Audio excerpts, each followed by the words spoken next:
Terra incognita speculative fiction. Terra incognita speculative fiction.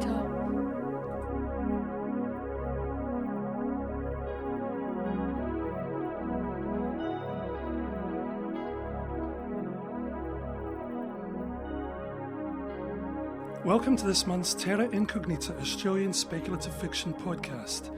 I'm your host, Keith Stevenson. Put simply, Terra Incognita is the best Australian speculative fiction read by the authors who created it. And please visit tisf.com.au for links to our featured author's website and publications.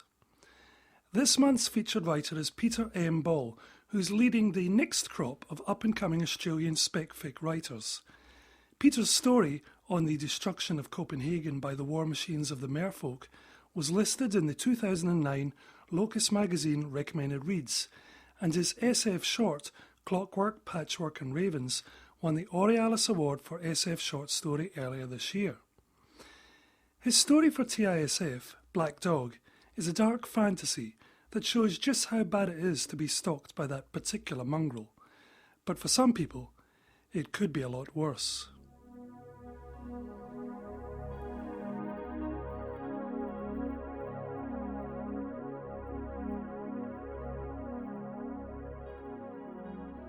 The first time the black dog showed up, I was 5. We were living in Mirrawinny, and it lurked behind the low chain-link fence that marked out our backyard, hunkered down in the long grass, filling the space between the fence line and the train tracks. No one else could see it, not even my parents. It was good at hiding when other people looked. I don't remember much about our house back then. My parents were teachers, so we moved around a lot. And I was 5, and that means I'm working with hazy images here. I remember that the house was on stilts, thick hardwood pylons that would keep the snakes out and keep us dry if the river flooded. I remember off-white weatherboards and corrugated iron roof. We lived across the road from an endless expanse of North Queensland cane fields.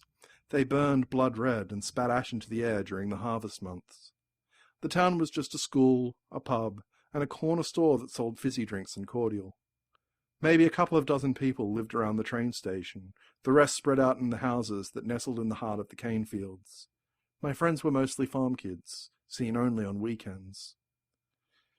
Mirrawinny was the kind of place where adults were filled with conventional worries. A bad harvest, the bills coming due, snake bites while cutting the cane and a cyclone sweeping in off the coast. No one worried about the black dog except me. At first my parents would check the long grass when I spoke of him, just to make sure nothing was hiding there, but it didn't take long for their concern to falter. I was a child prone to imaginary friends and childish fictions. There was no reason to believe my stories. It doesn't exist, they told each other. He'll grow out of it eventually. One day, when my mother was taking me seriously, she convinced me that I should be making friends with the black dog. I was 6, and I was terrified, and I refused to play outside. "It's time to conquer your fear," she said, handing me a fistful of sausages. They were slimy to hold, the meat squelching through my fingers. My mother held my other hand and dragged me down the back steps. "Give them to the dog," she said. "Just throw it over the fence and let him know that you want to be friends." The black dog didn't want to be friends. It was already sniffing out my scent as I trundled down the back steps. I saw the wolfish head rise out of the grass, fixing me with its crimson gaze. "Nice doggy," I said, and I held up the sausages so it would know I was willing to try. The black dog just smiled and pressed its body against the chain-link fence. The silky midnight of its muzzle pressed through the links, the moist tips sniffing as I got closer. Mum was looking in the other directions, her eyes on the dark clouds that squatted on the horizon. Clouds were worrying things during storm season. "Little boy," the black dog whispered, his voice just low enough that Mum couldn't hear. "Yum." I dropped the sausages and squirmed out of my mother's hands, taking the stairs 2 at a time as she yelled out my name and demanded I come back. I refused to leave the house, watching her search for the dropped sausages through the wire of the screen door. Later that night she told my father what happened, whispered the story in hushed tones after I went to bed, when they thought I couldn't hear. She couldn't work out how the sausages had disappeared. When I was 7, my parents were transferred, so we moved south to the Gold Coast. I was happy to move. We settled into the suburbs, and the only thing behind the fence in our backyard was another backyard and the neighbour's swimming pool. We envied that pool during the sweltering summer months, but most of the time I was just happy to have something good to watch on television. Having multiple channels seemed like a smorgasbord after Mirrorwinnie's patchy reception. I liked our new house. I had friends who lived in the same neighbourhood. They could come around and play after school. There were enough people around to play frisbee or cricket in the backyard, as long as no one threw too hard or hit the ball high enough that it would go over the fence. We had a big fence. An old wooden thing with grey slats and pointed tips that was so tall that even my mother couldn't peer over the top. My mother was the tallest person in my family, at least 3 inches taller than my father. It was her job to look over the tall fences, his job to repair the tall fences when anything went wrong. My new bedroom was small, but so was I back then. It came with pictures of Donald Duck drawn into the walls and a built-in reading lamp that meant I could read in bed. I liked reading. My bookshelves were filled with fairy tales and the work of Enid Blyton. Reading was like having imaginary friends who did things on their own. It meant I didn't have to go to sleep. I'll tell you something true about the black dog. It can breathe fire. It could roast you in seconds, scouring you down to bare bones and ash. You can run away, but it will always come and find you. The black dog is persistent. It can smell your dreams in the warm night air as soon as you fall asleep, no matter how far you run. If the black dog wants to find you, there is nothing you can do to stop it. When I was 9, the black dog found me again. I hadn't seen it for 2 years. First, it slunk into my dreams and breathed its fiery breath. My skin crisped and flaked, the muscles and tendons melting away. I became a skeleton, blackened and crumbling, ready to be munched and crunched in the black dog's great jaws. I woke up screaming. My mother was sitting by the bed, wearing her pajamas. "Shh," she said, cool hands on my forehead. "It's just a nightmare. It can't hurt you." She told me the same thing, night after night, her face growing tight and disappointed. The black dog kept coming. I learned not to scream in my sleep. People came to the Gold Coast because it had beaches and sun. The black dog hated the sun. I don't think it was too fond of the sand either. That meant it came to the Gold Coast because it was following me. It took up residence behind the fence again, hidden in the shadows of our neighbour's garden. I liked the high fence. It stopped the black dog from seeing me play in the backyard. If I was feeling brave, I could climb up and snatch a quick peek, trying to spot it among the delicate fingers of the neighbour's low ferns. I didn't feel brave all that often. If we lost a frisbee over the fence, I'd make one of my friends go and get it. Sometimes they wouldn't come back, and my parents would get concerned phone calls from their parents. Sometimes, late at night, I would hear the black dog swimming. He would splash about in the neighbour's pool, growling and baying at the moon. It didn't like sand, but I think it was starting to like the water. When I say the words black dog, I'm not speaking in metaphor. I don't use it as slang or to hide another meaning. There are legends that say you'll die if you see a black dog, unless you take the time to tell someone about it before the next dawn. I never said anything about the black dog to anyone, not at first, but I kept on living anyway. Legends tend to refer to black dogs as capitalized, black dog, something singular and dangerous rather than something generic. The black dog is not just any black dog. You aren't going to die just because your neighbours have a sooty Labrador in their backyard. The name black dog is specific. You'll know it if you see it. I lived on the Gold Coast for 8 years. The black dog lived there with me. Sometimes it would disappear for months, I don't know why. There was never any obvious reason for its absence. It still crept into my dreams, lingering on the edges 2 or 3 times a week, breathing its fire breath and gnashing its jaws and reducing me to a screaming pile of black bones. And I didn't exactly miss the black dog when it went away. But I didn't sleep well, either. I would lie awake, reading in the dim glow of my nightlight, delaying the moment when I had to close my eyes. Sometimes, if I asked nicely, the black dog would even give me the night off. I guess it had other places to go, other people's dreams to lurk in. Even black dogs can be busy. Wait, I'll be honest. Not all of this is true. I'm lying in places. I've left out the dull bits and built on old memories. It happens in biographies. Some things are changed for the sake of convenience. For example, we moved to Mirrorwinnie when I was 3, not 5. We moved to the Gold Coast when I was 6. I completely skipped the 3 years we lived elsewhere, hanging out in a country town with too many pubs and even more churches. We lived in more than one house on the Gold Coast. We moved across the suburbs like wandering stars for the first 7 years that I lived there. And the black dog never gave me a break, not even when I asked for it. It sat there, night after night, a malignant blot on the landscape of my dreams. The black dog was a bastard. He had no consideration for narrative momentum or character arcs. The black dog ate my first girlfriend. Her name was Susanna, and we were both 16.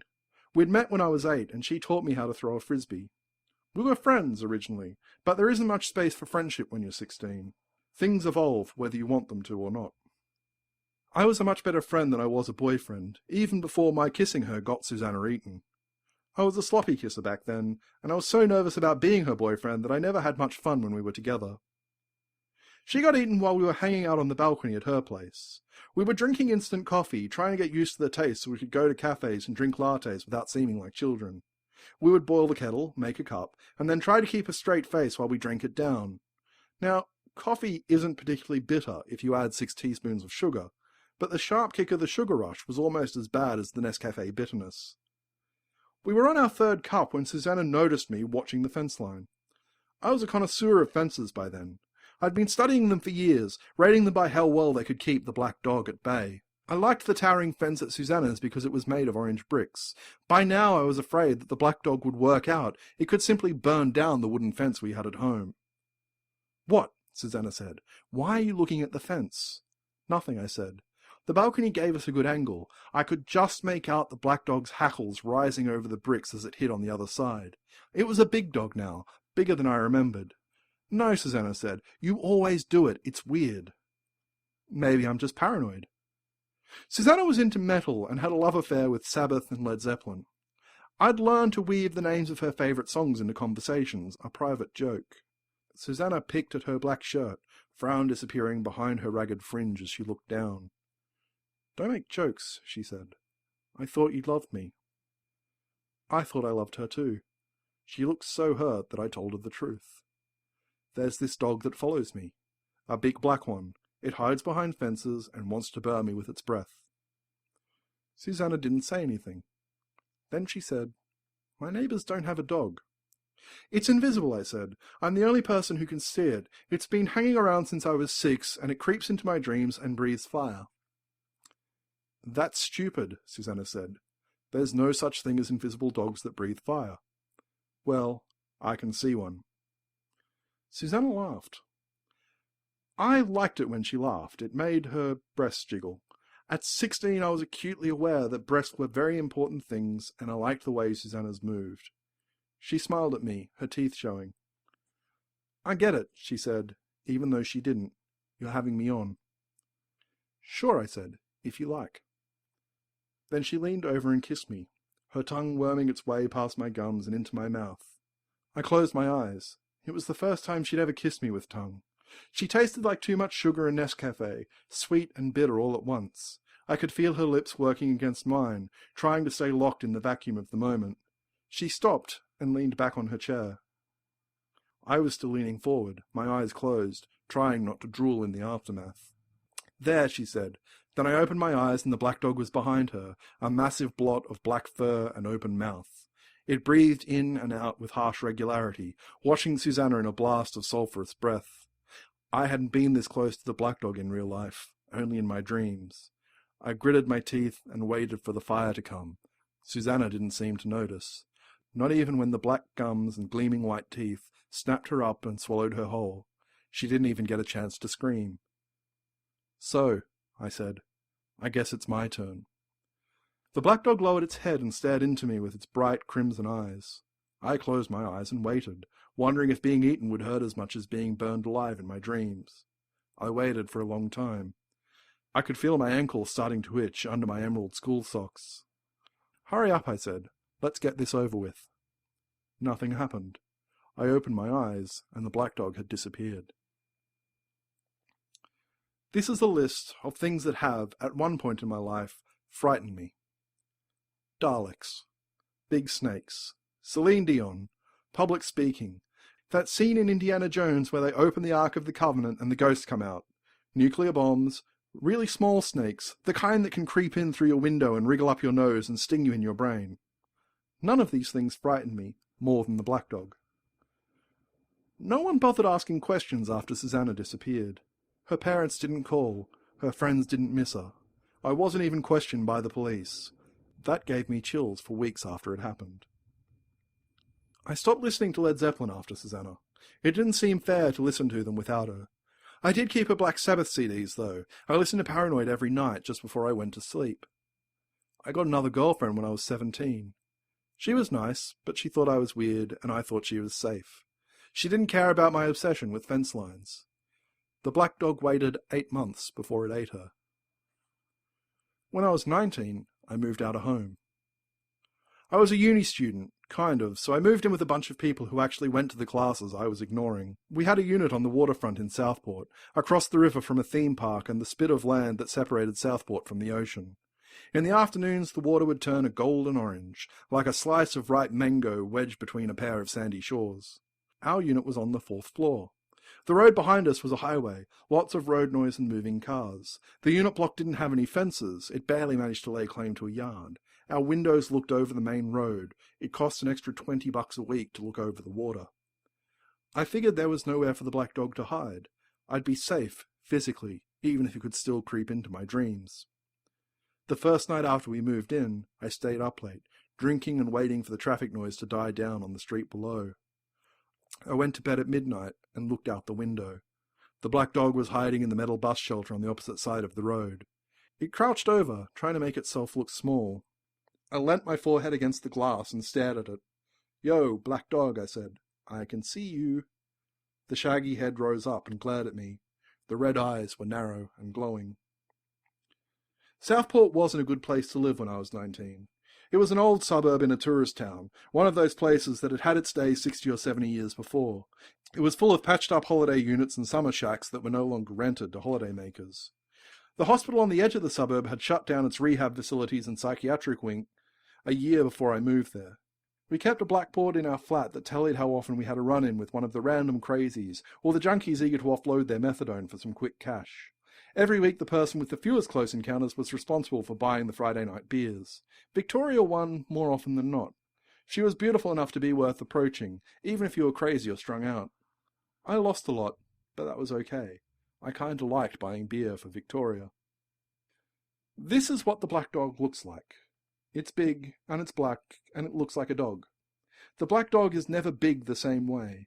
The black dog has always been content to remain 6 inches taller than I am, growing as I grew. It took years before it was taller than my mother. The black dog is black the way the night sky is black, a different shade every evening depending on the position of the moon and the stars. And it only looks like a dog because it seems unfair to call it a wolf. It still holds on to its doggishness despite its sleek frame and lupine jaws. This is what Victoria looked like. She wore black dresses and had hair dyed redder than henna, and her eyes were impossibly green as long as she remembered to wear her contacts. Her boots frequently came over her knees, black leather and shiny, the heels sharpened to a dangerous point. I was 20 before Victoria and I got together. I had a thing for long courtships by then. The black dog had eaten another 2 or 3 girlfriends since it had snapped up Susanna. Victoria studied philosophy and stripped to pay the rent. She was beautiful and consciously sexy and sounded smarter than me when she talked. She smelt of clove cigarettes and patchouli oil. She tasted like aniseed in ashtrays. She liked to talk about the world's greatest minds, and, when she'd been drinking, she focused on the extensive catalogue of ways they'd killed themselves. Sometimes Victoria would take me shopping when she went looking for underwear she could take to work. I'd spend an hour standing in a store, shuffling from foot to foot, trying to pretend I was reading on the road while Victoria disappeared into a changing room. My job was to offer a guy's opinion. I didn't get to see her wearing the outfits, I just got to see them on the hanger and make comments based on the amount of lace and frills. I spent hours imagining what they'd look like with Victoria inside them. I tried not to think about the stripping. Victoria had a streak of self-destruction. I liked that. Self-destruction seems inevitable when you're 20. I had a feeling that the black dog approved. This is how Victoria and I started going out. We were sitting in the kitchen just at sunset, the window looking out on the crush of the Tuesday night rush hour. Victoria smoked cigarettes, and I drank instant coffee, and the sun turned her hair the colour of a cigarette ember. "What's that?" Victoria said, and she pointed with a cigarette. It's a bus, I said. Not the bus, she said. Behind the shelter, the black thing. I looked. Occasionally you'd see crazy folks peeing behind the bus shelter. This time there was nothing there but the black dog. Must be shadows, I said. Victoria frowned. She had a great frown. Her pale skin wrinkled like concerned silk. You're telling me you don't see a wolf, she said. A big fucking wolf. I blinked. Sure, I said. But you're not supposed to. The black dog's my thing. What the hell? How can a big fucking wolf in the middle of the suburbs be your thing? I changed the subject, and Victoria changed it back. So I told her. Mirrawinny, the Gold Coast, Susanna being eaten, and years of bad dreams. I hadn't told anyone the whole story before. It felt weird. Victoria gave me a strange look when I was finished. Shit, she said. You're fucked up. I guess. But you can see it too. Too much acid, Victoria said. Then she added, You know, I always thought you were a little too straight to be interesting. I shrugged. I'd gotten used to the black dog being around. It didn't seem like a big deal. Then Victoria leaned over and kissed me. I was a better kisser by then, even when caught by surprise. It wasn't bad, as first kisses go. It should have led towards better things. In the end, we didn't have sex. We just made out and slept together, side by side in her bed, still wearing our clothes. Eventually, Victoria got up and went to work. Keep the bed warm, she said. I'll be home in the morning if you're willing to stay up. It was strange, watching her get ready, heading for the door after the taxi driver started leaning on his horn downstairs. She didn't get to wear her favourite dresses to work, but they insisted she wear the shoes. I lay back and tried to imagine her naked. Soon there would be other guys watching her, and then going home and doing the same thing. I wondered whether that should freak me out more than it did. Victoria's ceiling was covered with glow-in-the-dark stars, tiny constellations of luminescent shapes. Her bookshelves were filled with Sartre, Camus, and Plath. If I'd known better, I would have realized that none of these were a good sign. The black dog sniggered outside. I tried to ignore it and go to sleep. I was still awake at 2 a.m. The black dog was still sniggering. It sounded snide, like it knew things I didn't. The black dog didn't normally laugh that much. Most of the time it was pretty quiet, a little bit creepy but easy to ignore if you'd had enough practice. I checked the clock 20 minutes later. The black dog had sniggered for nearly 4 hours. I lay in bed and thought about how sick I was of hearing the sound. I got up around 3 a.m. and went down to the bus shelter. I took half a pack of Victoria's cigarettes, a Zippo, and the fire extinguisher from the stairwell of the unit block. The black dog was still laughing. It didn't notice me coming across the road. I sat in the bus shelter and waited. I could hear the black dog's lungs working on the other side of the aluminum sheeting, the heavy thump of its flanks as it breathed in and out. I rapped a knuckle against the aluminium. Yo, black dog, I said. What's up? The black dog's laughter cut off, replaced by the soft pout of paws. It circled round the bus shelter, black smoke trailing from its mouth, the cold bead of its nose sniffing its way towards me. The black dog's head lowered, drawing level with my own. I pulled the pin on the fire extinguisher and pointed it towards the black dog's mouth. Gave it a quick spray to make sure it worked, spitting white foam at the black dog's face. The black dog eyed me carefully. Then it sat down, great haunches squeezed onto the narrow strip of curb, its long tail dangling in the gutter. Hey man, it said. Let's not get crazy. You're the one with the crazy laugh, Sparky. I was just trying to get some sleep. The black dog growled, but it kept its voice soft. It barely even raised its lip to show me its teeth. I stabbed a cigarette into the corner of my mouth and started rummaging through my pockets for the lighter. Finally, I just looked up at the black dog and pointed. You want to help? The black dog exhaled and a burning ember bloomed at the cigarette's tip. Thanks, I said. The black dog inhaled a strong whiff of the cigarette smoke and then pulled a face. They smell bad, he said. It sneezed twice, then settled back onto the ground, its red eyes narrowing as it watched me. I smoked the cigarette and stared back. So, black dog, I said, why aren't you off eating Vicky tonight? A big red tongue rolled out of the black dog's mouth. She's not my type, it said. Not yet. I'm not big on fast food. The pre-packaged stuff is never as filling as home-cooked, you know? I nodded like I did, but I didn't. I hadn't eaten home cooking for months. You, I said, are one fucked up dog. The black dog snorted. I could taste the ashes in its breath. Look who's talking, it said. You should get going, kid. Your girl will be back soon. It stood up, shaking itself off as if it had been covered in water. Flecks of hot spittle dripped out of its mouth, creating black pits in the concrete sidewalk. It's been nice chatting, kid, it said. We should have done it earlier. Then the black dog slunk back behind the bus shelter, settling its bulk against the side with a solid thump. A few seconds later, it was snoring. Victoria came home around 6 a.m. She smelt of cold sweat, cigarette smoke, and the hunger of other men. I pretended I was asleep as she crawled into bed. I went and bought a portable fire extinguisher the day after I talked to the black dog. The extinguisher was small and compact, lightweight enough to fit in the bottom of my pack. The guy who sold it to me said they were designed to fit in the glove box of a car.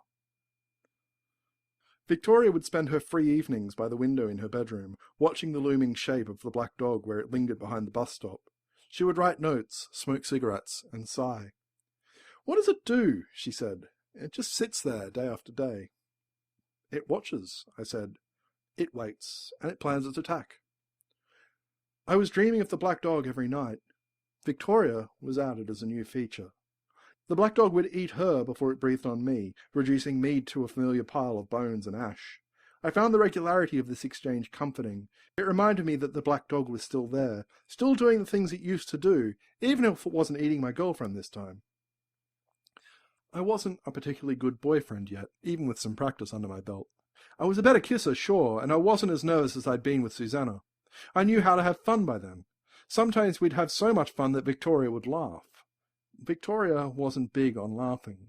Laughter was a sign of weakness and stupidity.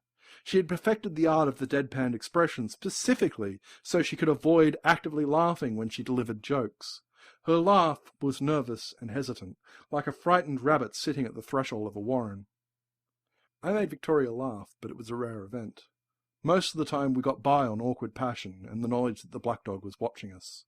I clung to Victoria despite the black pit that had settled into my stomach. Victoria hung with me because the black dog was there, and that was enough to make me interesting. In the end, the black dog didn't eat Victoria. I think she was disappointed. She took the decision out of the black dog's hands while I was down at the pub. One of our flatmates found her in the bathtub and called the ambulance. They pulled her out and put her on a drip and stitched up the bits that needed stitching. They took her away, and Victoria spent 3 weeks in the hospital. We'd been going out for 6 months. We still hadn't gotten around to having sex. Victoria became a lesbian after she left the hospital. We broke up not long after that. I just couldn't compete with the allure of women, not even with the black dog's help. I got kicked out of our Southport apartment because Victoria's new girlfriend didn't like having me there.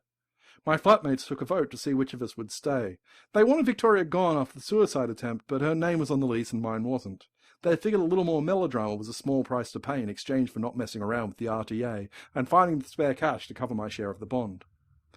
I moved back to my parents' house. I was taller than both of them by now. The black dog moved with me.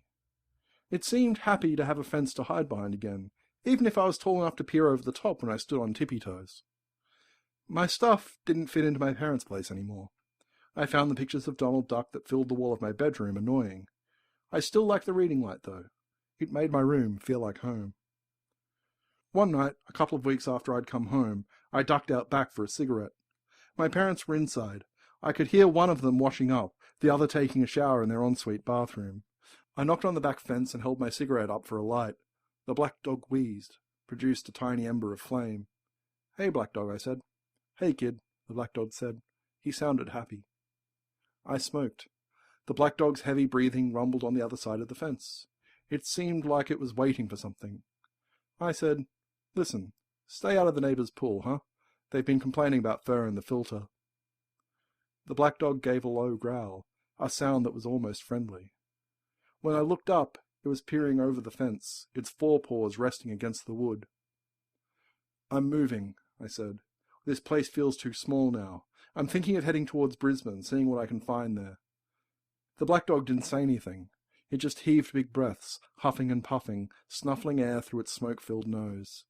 I finished my cigarette, stubbed it against the weathered fence. "Hey, black dog," I said. "Could you eat her for me? Vicky?" "No," the black dog said. "What about me? Is it my turn yet?" No, the black dog said. But it's coming, right? How fat do I have to be before I'm considered a tasty treat? The black dog shook his head. I reached up and scratched his even muzzle. So, Brisbane, I said. You coming? I have room in the truck. I'll think about it, the black dog said. You planning on getting a place with a fence line? And again, yes, there are lies here for the sake of convenience.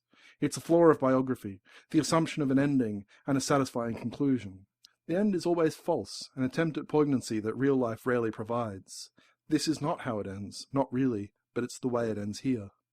I moved to Brisbane when I was 21, not long after my birthday. I found a unit block that didn't have a fence line. The black dog didn't travel in the truck, but it made it here anyway. It spends its day lurking in the car park of my unit block, hiding behind the dumpster that holds our communal garbage. The black dog complains about the smell a lot. I keep telling it to find somewhere better to hide. There are cars down there, another bus stop if it gets really desperate. It never moves. It just whines and snarls every time I drop off garbage. Sometimes I'll invite it into the apartment, offer it a few hours away from the garbage stench and exposure. Sometimes the black dog accepts my offer, and we spend the evening reading the works of the great Russian novelists. The black dog likes Dostoevsky. It has a penchant for notes from the underground. I like Anna Karenina, but I read the black dog's favourite to keep the peace. It can still breathe fire when it wants to, and all the books are flammable. Some days it seems like we're stuck with each other, just me and the black dog forever. Sometimes it just feels like we're waiting, but I'm not sure what for. I haven't had a girlfriend in a while now, but I'm not sure I'm ready to start again. The black dog tells me it doesn't mind so much. On the cool nights, you can hear its stomach rumbling, a soft gurgle on the breeze.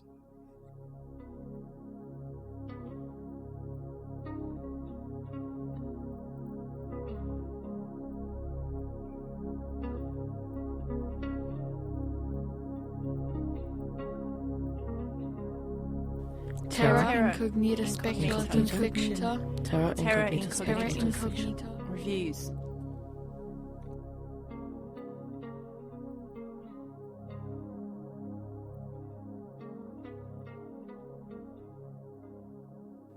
The number of science fiction novels penned by Australians and published each year is vanishingly small, particularly when compared to the bookshelf metres of fantasy and paranormal romance appearing in the same period.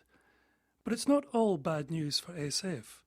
The genre is infinitely flexible, and most recently it's been cropping up in mainstream publishing lists under the guise of action-adventure, what you might call contemporary military SF.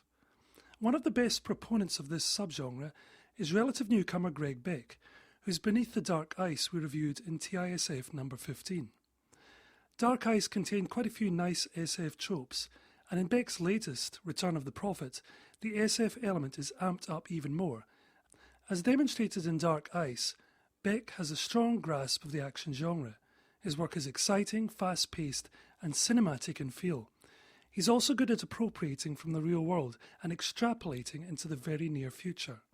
So, Prophet takes Beck's protagonist, super soldier Alex Hunter, codenamed the Arcadian, into a rogue Iranian state where an Islamic extremist prime minister is funding outlawed nuclear experimentation, and twists that together with the widely reported and recent fears that CERN's Large Hadron Collider may create black holes capable of swallowing the Earth. The Iranians in Return of the Prophet stumble on more than nuclear fission. They manage to create an event that opens a channel through to another dimension, a doorway that allows things that shouldn't exist to come to our world, and a means for an already fanatical Prime Minister to hasten the end of the world as foretold in the Quran. Alex Hunter and his crack team of Hawk Special Forces, armed with the type of advanced military materiel that would make James Bond's Q green with envy, are dispatched to take out the threat. The action is beautifully choreographed, and the characters are well-rounded, in particular Alex Hunter himself. Hunter's powers are still growing in ways that not even his own commanding officer is entirely comfortable with, and this adds an extra element of complexity to an already engaging character. Beck continues to provide strong female characters in this second Alex Hunter outing, with Mossad Captain Adira, who's more than a match for Hunter's Hawks. And he's not bad at monsters either. The descriptions of the thing that emerges from that other dimension are particularly effective, creating visual and auditory images of the creature that will stay with me for a long time. Return of the Prophet is a lot of fun, and clearly there's more work for Hunter to do. That is, if his enemies or his own side don't kill him first. He's been under the Antarctic ice and in the Iranian desert. My bet is next outing he'll be in outer space. Perhaps the International Space Station is under attack. But whatever it is, I'll be alongside him for the ride. 4 stars. Return of the Prophet by Greg Beck is published in Australia by Pan Macmillan.